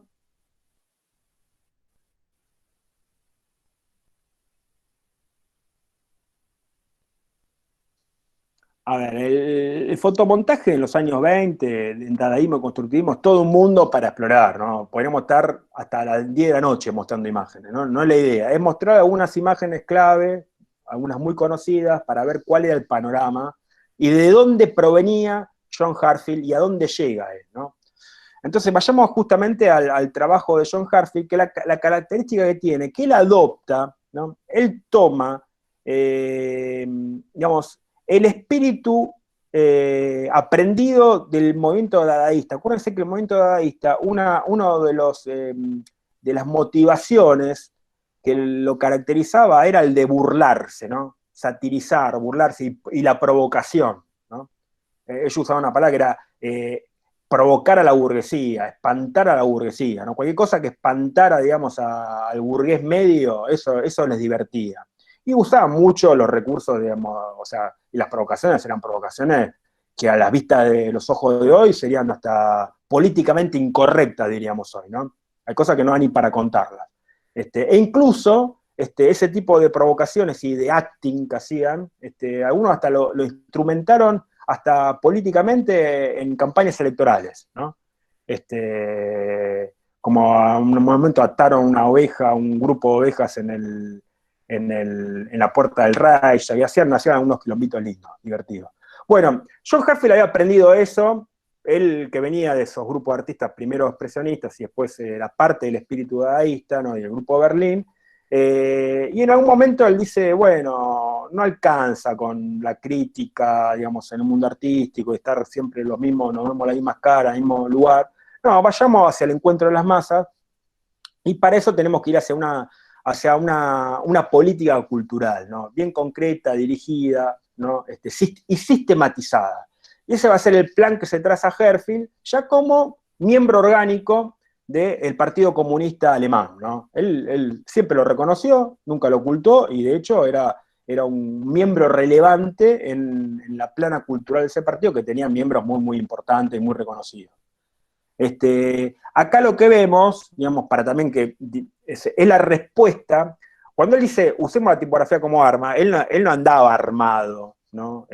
Con armas digamos, de munición, ¿no? Y pólvora, que en aquella época, o probablemente sí andaría armado, pero su arma era, el arma era esa, era la tijera, ¿no? El arma era la tijera y la imagen, el cortar fotos. En este caso es un autorretrato que él hace, que se publica en la revista AIZ, ahora vamos a hablar de esa revista, donde él responde a la represión que hizo el comisario, digamos, el jefe de policía de Berlín, durante la protesta del 1 de mayo de 1929, donde terminó con 30 obreros asesinados, ¿no? Entraron los tanques a los barrios obreros, hicieron una masacre. Bueno, y él responde de esa manera, ¿no? Con esa ironía, porque incluso fíjense cómo mira a cámara y cómo le corta la cabeza al comisario, ¿no? De hecho, él va a ser, digamos, uno de los blancos predilectos, tanto por las autoridades de la República de Weimar en su momento, y después mucho más de los miembros del partido nazi, ¿no? Entonces él va a decir eso, que él en una retrospectiva, ¿no? Contando sobre su propio pasado, dice que el pasaje del dadaísmo a este arte militante, ¿no? Es de la protesta contra todo, y dice, nosotros protestábamos contra todo, ¿no? Típico, le pegábamos a todo el mundo. Bueno, vamos a ir a una propaganda, dice, a una propaganda artística, sistemática y conscientemente dirigida al servicio del movimiento obrero. Ese es el programa, digamos, así se sintetiza el programa de John Heartfield, y detrás de eso van a estar todos sus esfuerzos, ¿no? Todo su trabajo va a estar dirigido, digamos, al servicio de lo que él pensaba que era el modo de mejorar el mundo, ¿no? Es decir, la revolución. Una de las publicaciones donde él trabaja y empieza justamente a transferir la experiencia dadaísta ya a publicaciones masivas, ¿no? Porque estas ya son publicaciones masivas, es un periódico satírico que se llamaba El Garrote, Der Knuppel, ¿no? Que era una publicación satírica del Partido Comunista Alemán, ¿no? El PKD. ¿No? Cuando vean PKD, lean por ahí PKD, significa Partido Comunista de Deutschland, ¿no? De Alemania. Este, ahí colaboraba también George Gross, ¿no? En este caso, bueno, esto se llama la racionalización está en marcha, ¿no? Y después el epígrafe pone un fantasma recorre Europa, ¿no? Tomando la famosa frase con la que se inicia el manifiesto de 1949, perdón, de 1849. Es una crítica a unas leyes laborales, digamos, que estaba promoviendo en aquel momento el Parlamento, que iba hacia la instalación de un sistema de trabajo tomado del método taylorista o fordista, digamos, norteamericano, ¿no? Entonces, digamos, una discusión en el Parlamento, bueno, y él hace esta idea de este hombre mecánico, ¿no? Y con el reloj, y el tema del cronómetro, ¿no? Y el tiempo, y los métodos, ¿no? Bien típico de la reglamentación del trabajo fabril, ¿no? Y la crítica que él hace. Bueno, esta va a ser como una de las primeras publicaciones, pero a la vez que él trabajaba para esta publicación y también trabajaba para una editorial, la editorial de hermano Malik, ahora vamos a ver, y también trabajaba, un montón de otro trabajo más tenía, un hombre muy, muy prolífico, muy trabajador, y trabajaba de sol a sol. Él colabora y va a ser uno de los mayores colaboradores de una revista de tirada masiva, ¿no? Un semanario de tirada masiva que es la AIZ, que significa, significa revista, Zeitung, ¿no? Zeitung, la Z de Zeitung, que sería publicación periódica, ¿no? Revista, Arbeiter, trabajador, ¿no? Y la I de Ilustrate, ¿no? O sea, periódico ilustrado de los trabajadores. Perdón por mi pronunciación, yo no sé idioma, con lo cual sepan disculparme todas mis pronunciaciones en cualquier tipo de idioma que no sea algo parecido al castellano que es lo que hablo. Bueno, una revista fundada en 1925 por un joven militante también comunista de la Internacional, un seguidor de Lenin, a tal punto que era del riñón de Lenin, lo visitaba Lenin en Zurich, antes de la revolución, así era un miembro bastante destacado, asesinado por los nazis en 1940, ¿no? El que dirigía la revista, ¿no? Pobre no terminó, terminó como muchos millones de personas, ¿no? Y se plantea esta revista, y sobre todo el trabajo de Herfield, como en la sátira, como un nuevo espacio semiótico, ¿no? Y con un trabajo que busca la condensación de significado, ¿no? En ese trabajo, ahora vamos a analizar la imagen, ¿no? Él genera y da uso a lo que hoy llamamos las figuras retóricas, ¿no? Que yo siempre lo digo, es parte del programa de diseño 2, ¿no? O por lo menos el plan viejo de diseño 2 estaba en el programa.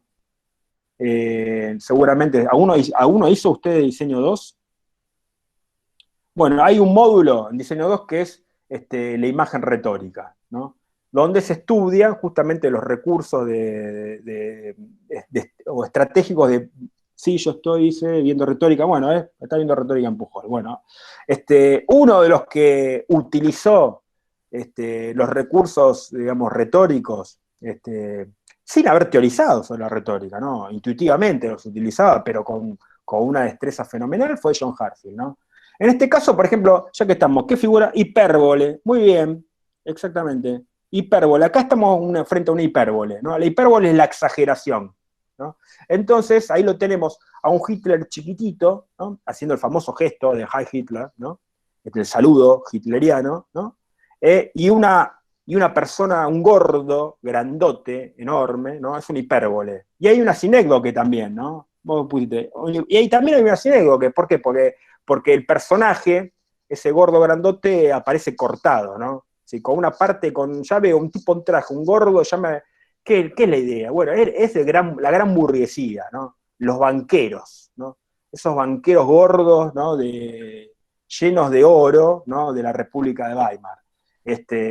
bueno, en este caso ya no la República de Weimar. Bueno, sí, todavía la República, 1932. Herfield, bueno, como militante que era, fue en aquella época de los mayores, los que más abiertamente enfrentaron el peligro del nazismo, ¿no? En una época donde todavía se consideraba, Hitler se decía es un payaso, ¿no? Tipo, ¿viste? ¿Vieron como hoy se dice de Bolsonaro? Bueno, o de Trump, es un payaso, ¿no? Bueno, hay que tener cuidado a veces. En la historia, lo que demuestra la historia es que hay que tener cuidado con los payasos. Porque Hitler también se decía que era un payaso. Bueno, ellos ya en el 32 ya se sabía que Hitler no era un payaso, ¿no? En 1932 no se sabía que no lo era.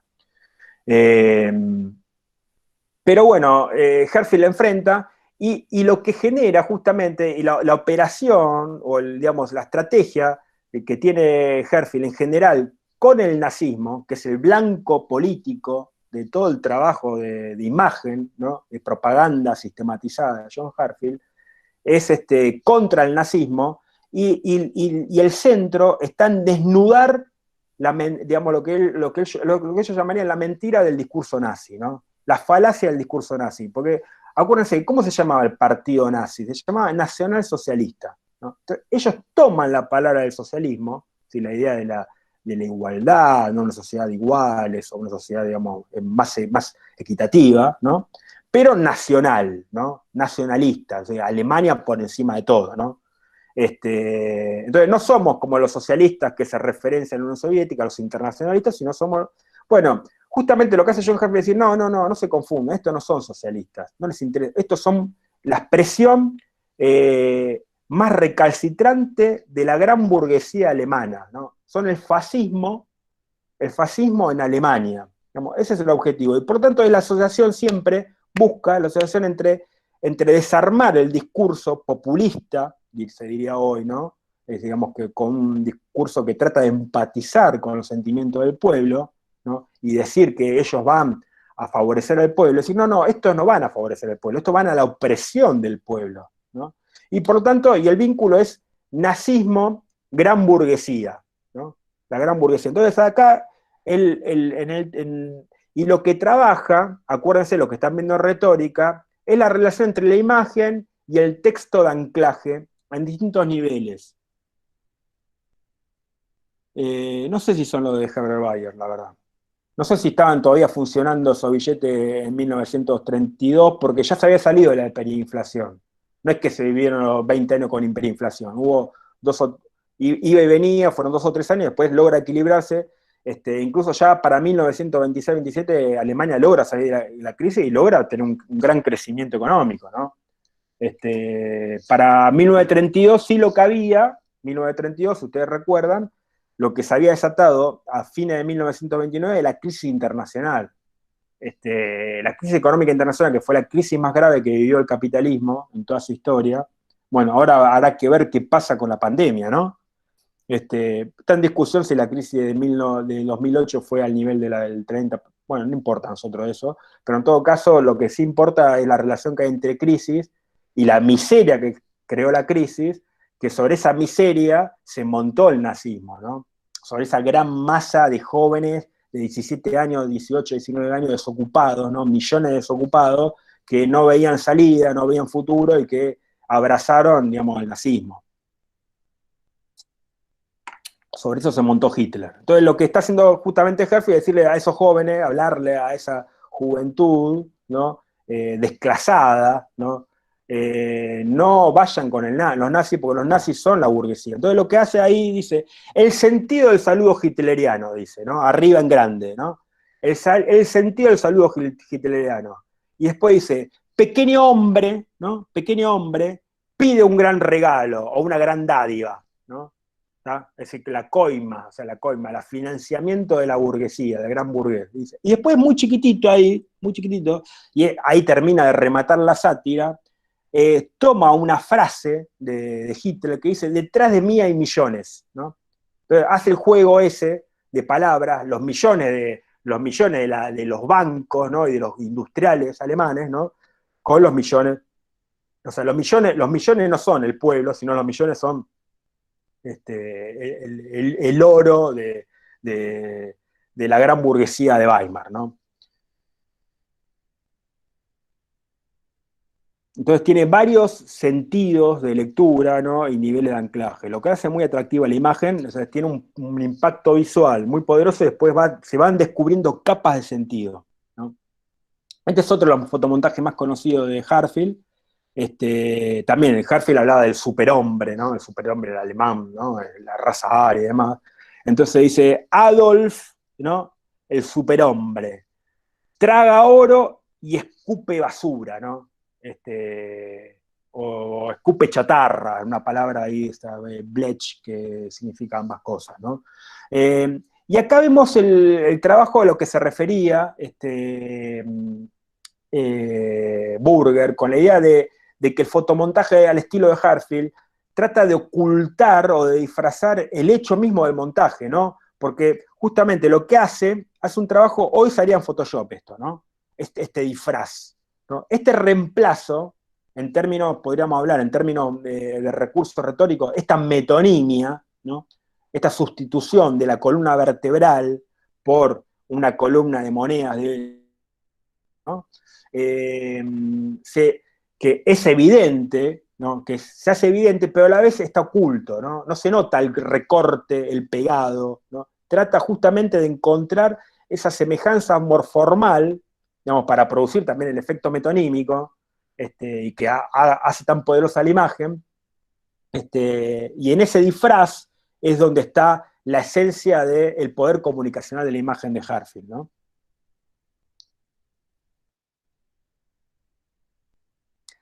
Otro trabajo de Herfi, en este caso, digamos, criticando a la prensa burguesa, sería, ¿no? Entonces ahí dice algo así como cualquiera que lea los periódicos burgueses queda ciego y sordo, ¿no? Afuera las vende que te embrutecen, y esa idea de vincular la tortura, ¿no? La tortura, método de tortura, la capucha de la tortura, ¿no?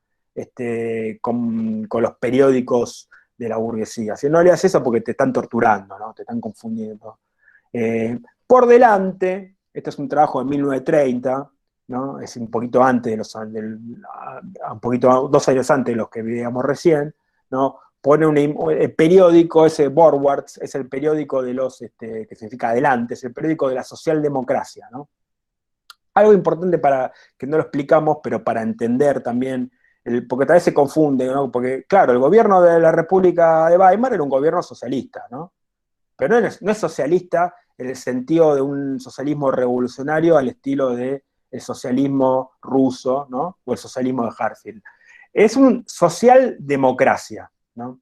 Que era el Partido Socialdemócrata alemán, es el viejo partido fundado en época de Marx, ¿no? De Karl Marx, y que adhería a los principios marxistas, que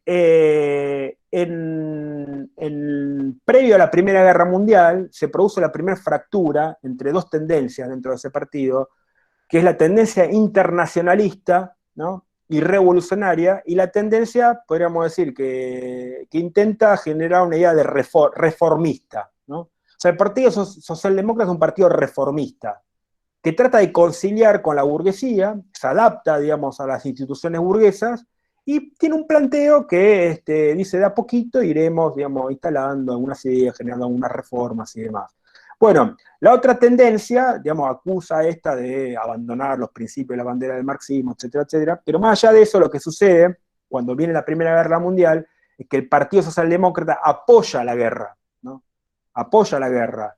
Mientras que los socialistas, un sector, digamos, de ese partido, se opone a la guerra por considerarla una guerra imperialista, una guerra donde van a ir a morir la clase obrera, ¿no? En función de los intereses del imperialismo, es decir, de la gran burguesía de los países imperialistas.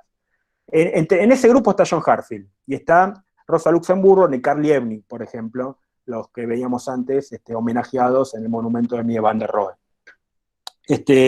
Esos grupos de socialistas después van a converger y van a fundar el Partido Comunista y van a adherir, digamos, al pensamiento socialista revolucionario que viene o que se expresa, digamos, más claramente en el Partido Bolchevique y en la Unión Soviética, ¿sí?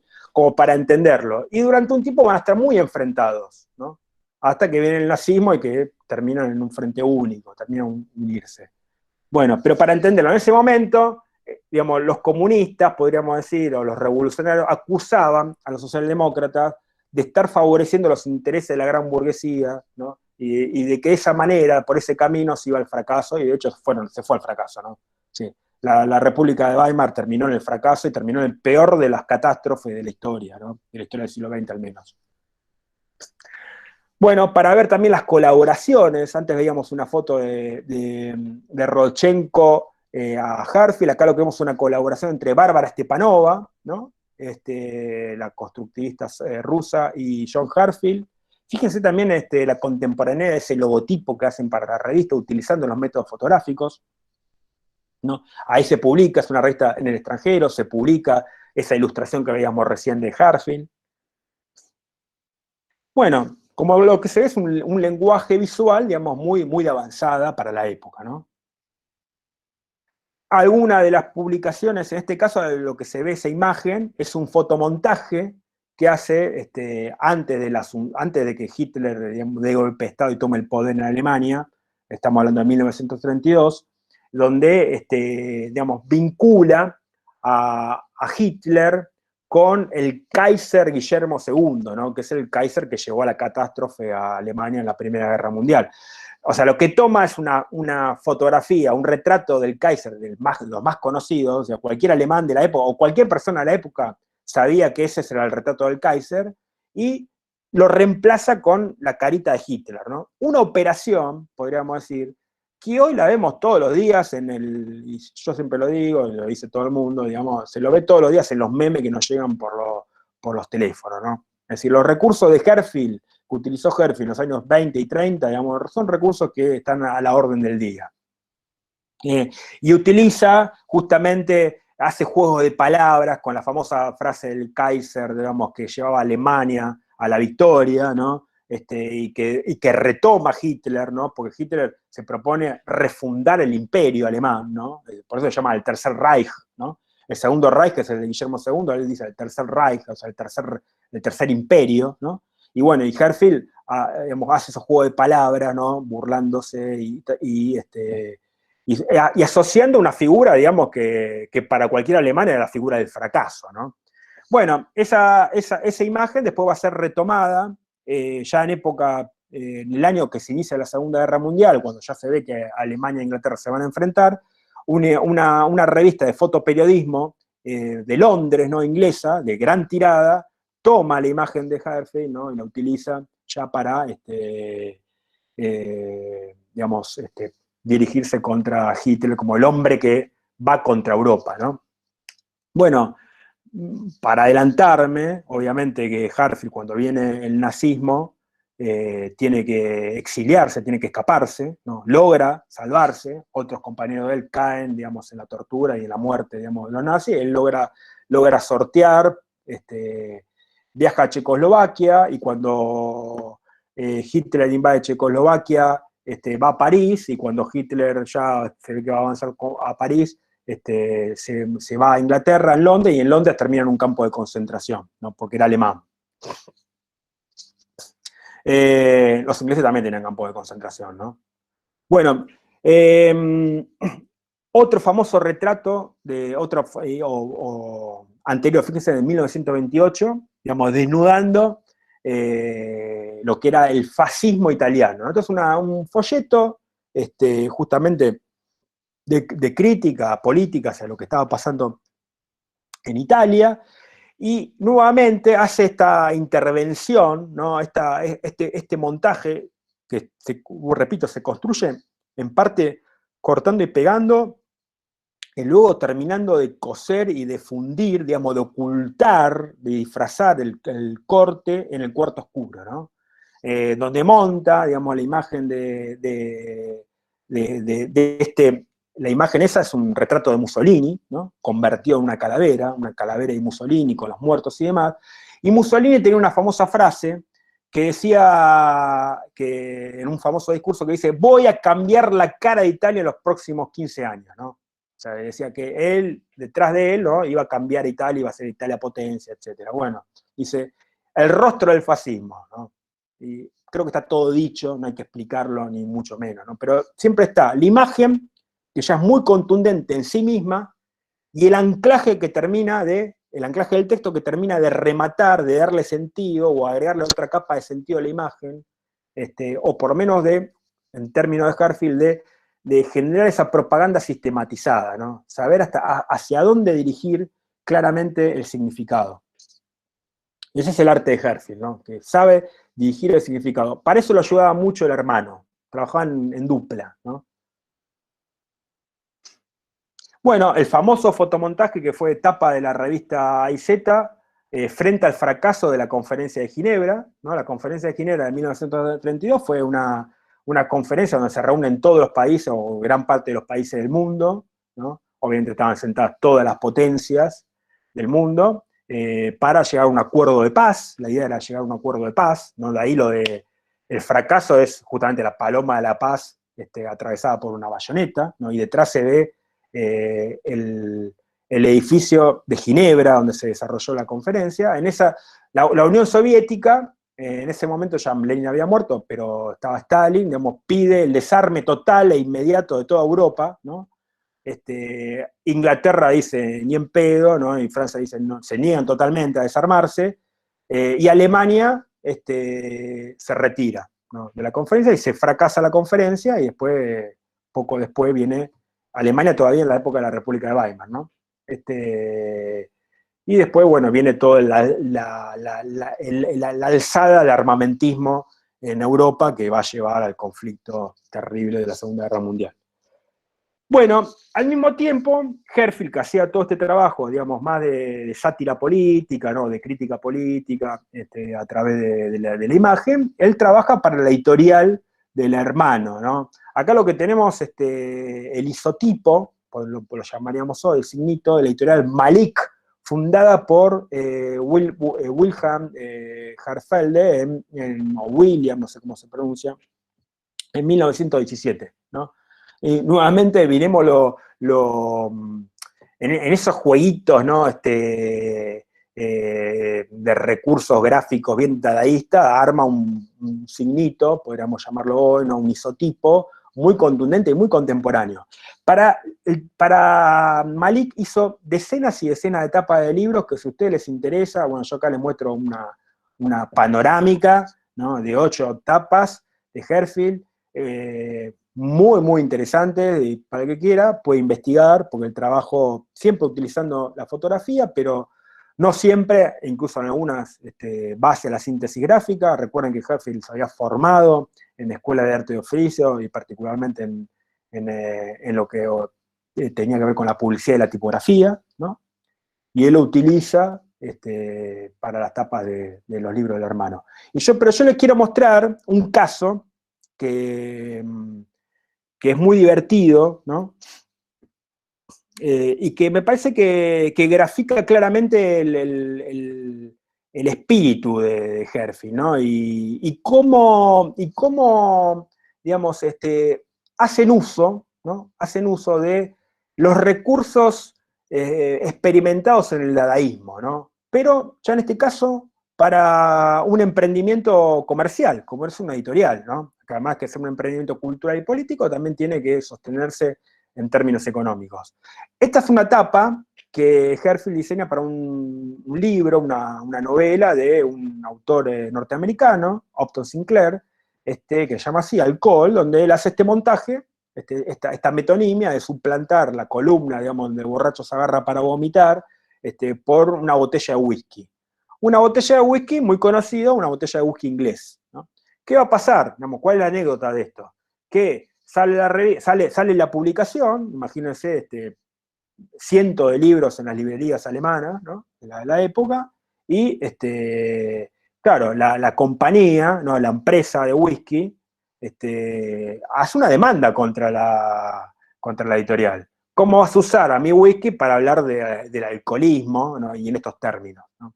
Demanda que pierden, o sea, rápidamente la pierde la editorial, y son, además de ser multados, ¿no? Son obligados a retirar todos los ejemplares de las librerías, ¿no? No pueden salir más los ejemplares de la librería con esta tapa. ¿Qué es lo que hacen rápidamente, ¿no? Y con mucho humor, ¿no? ingenio y a la vez para sortear la publicidad. ¿Qué es lo que hace rápidamente John Heartfield? Hacen lo siguiente, ¿no?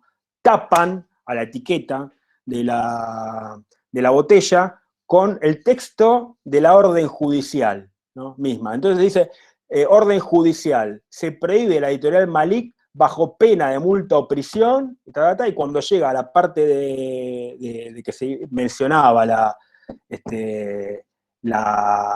digamos, ¿cómo se llama? El whisky, ahí lo cortan, ¿no? Hay distintas operaciones, pueden buscar por internet, de estas tapas, que hicieron de este montaje ya físico sobre la tapa para no tener que reimprimir todo, ¿no? Bueno, un caso, digamos, que muestra la cintura política y a la vez comercial, digamos, que tenía esta dupla de hermanos. Otro trabajo también, esto lo pongo en particular para contraponerlo, ¿no? Esta es una revista más cultural, ¿no? La Arena, para contraponerlo también a lo que van a ver en Prácticos, que era el cartel francés, ¿no? En términos de lenguaje visual, porque al mismo tiempo, en Francia, un cartel, si le quiere, publicitario, ¿no? De las industrias culturales, industria del turismo, industria de todo tipo, se desarrolla otra visualidad, ¿no? Este es uno también, cuando van a ver Heartfield, según ponen John Heartfield en Google, le va a aparecer esta imagen, seguramente, porque este es el cartel político, ¿no? Ya de campaña electoral, de la campaña electoral de 1928, donde los comunistas logran varios diputados en el Parlamento. El cartel oficial, o uno de los carteles oficiales, es de Heartfield, y es este cartel tan contundente, ¿no? Que él trabaja la idea del 5, ¿no? Entonces pone una mano de 5 dedos, dice, una mano tiene 5 dedos, dice el texto, ¿no? Pone el 5 y los 5 dedos, ¿no? Y la contundencia que tiene esa mano recortada sobre fondo blanco, ¿no? Dice, con 5 dedos agarrás al enemigo, dice, ¿no? Lo atrapás al enemigo, ¿no? Votá la lista 5, porque la lista de los comunistas es la lista 5, ¿no? Entonces, contundente, asocia ese tipo de asociaciones, ¿no? Lista 5, 5 dedos, 5 puntos después tenía, ¿no? Trabajaba en 5 puntos, ahora no me acuerdo cuáles eran, que tenía el programa político de la campaña, ¿no? Acá una imagen digamos, de los afiches, ya en la calle, ¿no? Acuérdense que en la primera imagen que nosotros habíamos visto, ahí en la entrada de la exposición de fotografía, estaba este afiche, ¿no? Esta es la continuidad de la revista AIZ cerrada por los nazis, obviamente se cierra por los nazis. La revista AIZ llegaba a tirar 200.000 ejemplares, digo, para que vean incluso en el mejor momento llegó a tirar 500.000 de ejemplares. O sea, una tirada gigantesca para la época y para lo que es una revista semanal, ¿no? Después, cuando tienen que mudar la redacción a Checoslovaquia, ¿no? Escapándose de la represión nazi, y sacan y entra clandestinamente a Alemania, ya la tirada baja muchísimo, baja a 20.000, baja muchísimo, ¿no? Después, cuando los nazis invaden Alemania y logran anexar, invaden Checoslovaquia, logran anexar Checoslovaquia, se van a París y fundan la revista El Pueblo Ilustrado de Volks, que digamos que ya está hablando del pueblo, no hablan de los obreros, ¿no? Ese es un dato también político, no hablan de los obreros, hablan del pueblo, ¿no? La idea de pueblo, es decir, del frente único, ¿no? Un frente único, distintas voces, ¿no? Y pensamientos políticos detrás de esto, enfrentando el nazismo. Y en este caso lo que tenemos es en 1936 una ilustración tomando el famoso lema de los republicanos españoles, que decían, no pasarán, pasaremos, y no pasarán los fascistas, ¿no? Y ahí se ve esos dos buitres, las bayonetas de los republicanos, ¿no? Y los dos buitres, ¿no? El buitre con sombrerito, uno tiene el sombrerito fascista, el sombrerito, digamos, de Mussolini, y el otro el sombrero del oficial nazi, ¿no? Este es el fotomontaje, también de la misma revista, que en 1937 realiza John Heartfield en respuesta al bombardeo de la Luftwaffe, digamos, de la aviación alemana en el pueblo Guernica, un pueblo vasco, ¿no? Al norte de España. Es el primer caso de bombardeo sobre población civil, ¿no? Hoy están a la orden del día, los últimos hemos visto en Siria en los últimos años, seguramente habrá otros. Bueno, el primero fue la Luftwaffe, hace su entrenamiento, digamos, entrenamiento de bombardeo, después van a bombardear Inglaterra durante toda la Segunda Guerra Mundial, ¿no? Y muchos otros países y regiones de Europa. Pero los primeros lo practican, antes de la Segunda Guerra Mundial, lo practican en España, ¿no? Y bombardeando un pueblo al que reducen a escombros, ¿no? Es el pueblo de Guernica. Y ahí hace este montaje, nuevamente esta metonimia entre una calavera, una mano de esqueleto y el humo de los aviones de la Luftwaffe, la pila de cadáveres, los escombros del pueblo. Bueno, no se sabe cuántos murieron.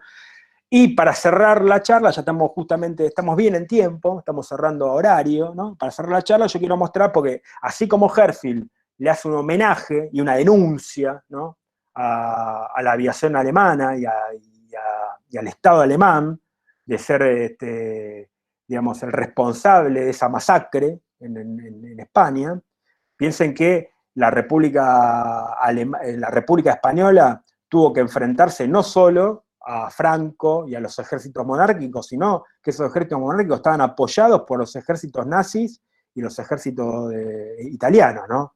Y del otro lado estaban los partisanos, que iban, sí, personas de todo el mundo, incluso de Argentina. De Argentina, yo no sé si no quedará todavía algún viejito que muy joven fue a pelear a España en los años 30, ¿no? Pero se enrolaba, ¿no? O sea, el Partido Comunista argentino enrolaba, ¿no? Y la Internacional enrolaba en todo el mundo, digamos, partisanos a ir a pelear y a enfrentarse al fascismo en España. Bueno, terminaron perdiendo. Fue el ensayo, la República Española fue el ensayo de lo que luego va a suceder a gran escala, digamos, en Europa durante la Segunda Guerra Mundial.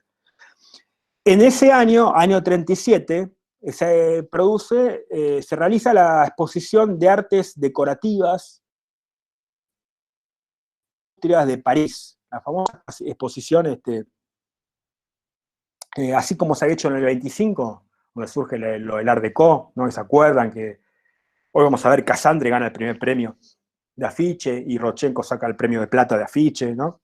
Y ya en 1851 la primera se había hecho en Londres, ¿se acuerdan? La de Crystal Palace, y se van haciendo distintas ferias de arte e industria. Bueno, en el 37 se hace una en París. Picasso, ¿acuérdense de Picasso? ¿No? Picasso, que hasta ese momento no había tenido demasiada referencia política, ¿no? Él decide participar, el pabellón español, todavía la República Española no había caído, cae en el 39, ¿no? Lleva una delegación a esa exposición y lo comanda Picasso para que realice una obra. Esa obra se expone ahí en el pabellón español, ¿no? Un muro, es un mural que hoy está en el Museo Reina Sofía, en Madrid, ¿no? Que es el famoso Guernica, que es la obra, digamos, de denuncia política de Picasso a lo que había sucedido en ese pueblo de España. Bueno, termino con esto, por si quieren ver así un repaso de hasta dónde estamos en este momento, ¿no? Con una línea de tiempo, para que vean también la simultaneidad, porque la clase pasada estuvimos ahí con Bauhaus. Ven que Bauhaus dura lo que dura la República de Weimar. Lo que se ve ahí en celeste en cian es la República de Weimar. De 1919 al 33, digamos, clausurada trágicamente con el golpe de Estado, el incendio al Reichstag, es decir, al Parlamento alemán, al que acusan a los comunistas de haberlo incendiado, ¿no? Falsa acusación, y con eso tienen la excusa como para que los nazis se impongan, ¿no? Y den un golpe con el ejército y se establezcan en el poder. Previo a eso está la crisis del 30, ¿no? Y ahí se ve el periodo de la AIZ, de 1924, la revista AIZ que participa John Herzfeld, que a partir del 36 la revista Volksillustrated, ¿no? Que se publica hasta el 39, en el 39 se inicia la Segunda Guerra Mundial, y bueno, ahí se suspende todo, ¿no? Ahí se acaba todo. Es otro periodo, ¿no? Bueno, al mismo tiempo se desarrolla el constructivismo, su tema, lo que habíamos visto antes, ¿no? La exposición Filan-Foto en el 29, la Revolución Socialista, el periodo de la Primera Guerra Mundial. Ven que ahí negro están los dos periodos de las dos guerras, y en el medio es el periodo entre guerras, bueno, como para asentar algunos datos así relevantes. Nosotros, acuérdense, no trabajamos en la idea de aprenderse y memorizarse fechas, pero bueno, algunas cosas hay que tenerlas presentes. Por lo menos los grandes periodos hay que más o menos entenderlos. O sea, hay datos básicos que se necesitan para apoyarse y entender la historia. Bueno, 10:59, he terminado en hora perfecta, así que si alguno tiene... dejo de presentar, dejo de grabar.